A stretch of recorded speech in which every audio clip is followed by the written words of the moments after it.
അസ്സലാമു ഇന്ന് അലൈക്കും. എന്റെ പെരുന്നാളാണ്. അപ്പോൾ ആ ഒരു സന്തോഷം നിങ്ങളെയും കൂടി അറിയിക്കണം എന്ന് തോന്നി. അപ്പോൾ ആ ഒരു സന്തോഷം നിങ്ങളെയും കൂടി അറിയിക്കണം എന്ന് തോന്നി. അപ്പോൾ അതിനായിട്ടൊരു വീഡിയോ ആയിട്ട് വരികയാണ്. അപ്പോൾ എൻ്റെ ജീവിതത്തിൽ ഇന്നേ വരെ കണ്ടുമുട്ടിയ മൈക്ക് ചെറിയ പണി വന്നു, അതുകൊണ്ട് സൗണ്ട് ക്ലിയർ ആവില്ല. അപ്പോൾ ഇന്നേ വരെ കണ്ടുമുട്ടിയ ആളുകളെ പറ്റി പറയുകയാണ്.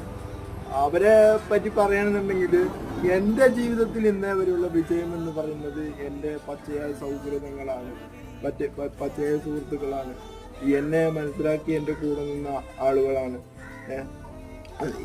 ഞാനെന്ന് പറഞ്ഞു കഴിഞ്ഞാൽ വ്യക്തിബന്ധങ്ങളെ കാത്തു സൂക്ഷിക്കുന്ന ഒരു വ്യക്തിയാണ്. അപ്പോൾ ഈ ഒരു സന്തോഷത്തിൻ്റെ പേരിൽ സൗഹൃദങ്ങളെ പറ്റി പറയാൻ എനിക്ക് തോന്നി. അപ്പോൾ അതുകൊണ്ട് നിങ്ങളെ കൂടി അറിയിക്കുകയാണ്.